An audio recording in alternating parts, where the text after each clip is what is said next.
Short question paper CC12 part 3। দেখো প্রশ্ন নম্বর 73। হিন্দু পাদশাহের প্রতিষ্ঠাতা কে ছিলেন? পেশোয়া প্রথম বাজিরাও। ভারতীয় রেলপথের জনক কাকে বলা হয়? লর্ড ডালহৌসিকে ভারতীয় রেলপথের জনক বলা হয়।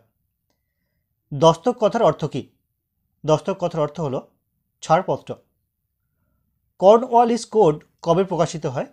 1793 সালে। ওয়াহাবি কথার অর্থ কী? ওয়াহাবি কথার অর্থ হলো নবজাগরণ। আধুনিক ভারতের জনক কাকে বলা হয়?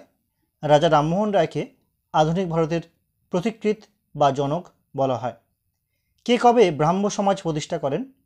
1830 সালে রাজা রামমোহন রায় ব্রাহ্ম সমাজ প্রতিষ্ঠা করেন। পার্থেনন পত্রিকা কে প্রকাশ করেন? 1829 সালে ডিরেজিও পার্থেনন পত্রিকা প্রকাশ করেছিলেন।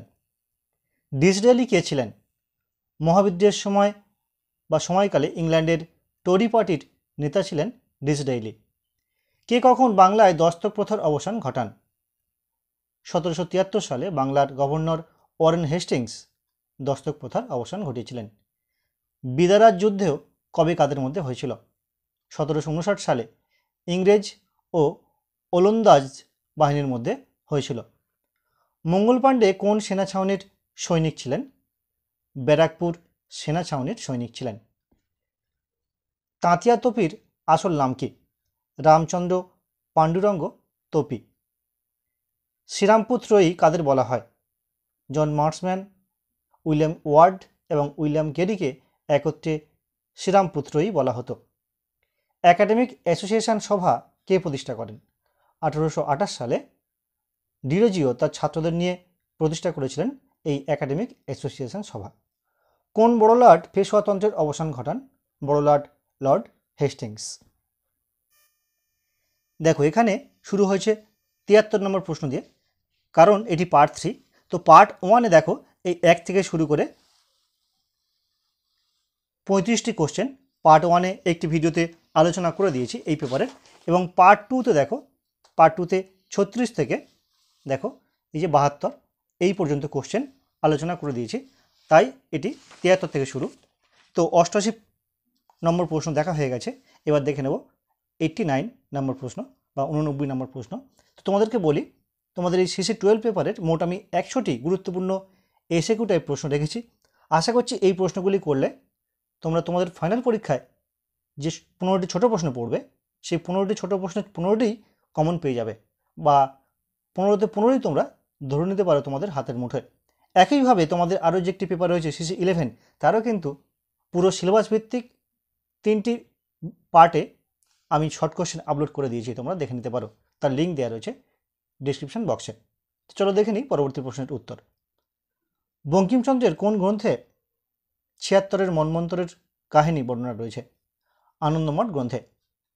কে কাকে রাজকীয় মহাসনদ দান করেন? 1717 সালে মোগল সম্রাট ফারুক সিয়ার ইস্ট ইন্ডিয়া কোম্পানিকে এই মহাসনদ দান করেছিলেন। কোন মারাঠা পেশোয়া কত সালে অধীনতামূলক মিত্রতা চুক্তিতে আবদ্ধ হন?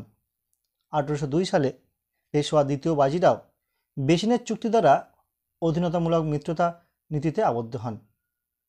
টিপু সুলতান কোন যুদ্ধে কত সালে নিহত হন? চতুর্থ ইঙ্গ-মহীশূর যুদ্ধে চলাকালীন সময়ে শ্রীরঙ্গপত্তমের 1799 সালে টিপু সুলতান নিহত হয়েছিল।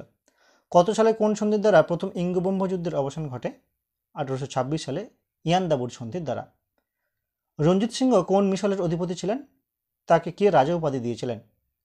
সুকার চাকিয়া মিশলের অধিপতি ছিলেন কাবুলের জামান শাহ, তাকে রাজা উপাধি দিয়েছিলেন। কলকাতা বিশ্ববিদ্যালয়ের প্রথম উপাচার্য কে ছিলেন? Gurudas Bandyopadhyay. The sepoy mutiny and the revolt of 1857 গ্রন্থ রচয়িতাকে? Rameshchandra Majumdar. Civil rebellion in the Indian mutinies গ্রন্থের লেখককে? Shashibhushan Chowdhury. History of freedom movement in India গ্রন্থের লেখককে? Rameshchandra Majumdar. A nation in making এটি কার আত্মজীবনী? এটি সুরেন্দ্রনাথ বন্দ্যোপাধ্যায়ের আত্মজীবনী। দেখে নেব last question. 1857 in our history, 1857 in our history গ্রন্থের রচয়িতাকে? PC যোশী। দেখো তোমাদের এই যে 100টি কোশ্চেন দিলাম, তোমরা তোমাদের বিগত বছরের এই পেপারের কোশ্চেন পেপার ফলো করে দেখবে। সেখানে যে 15টি করে শর্ট প্রশ্ন পড়েছে সেগুলোর প্রায় উত্তর কিন্তু এই 3টি পার্টের মধ্যেই দেওয়া রয়েছে বা এখান থেকে তোমরা পেয়ে যাবে। তো এই ছিল আজকের ভিডিওর বিষয়বস্তু। আজকের ভিডিওটি কেমন লাগলো অবশ্যই কমেন্ট করে জানিও, পারলে প্লিজ একটি লাইক করো এবং বন্ধুদের সঙ্গে অবশ্যই শেয়ার করো।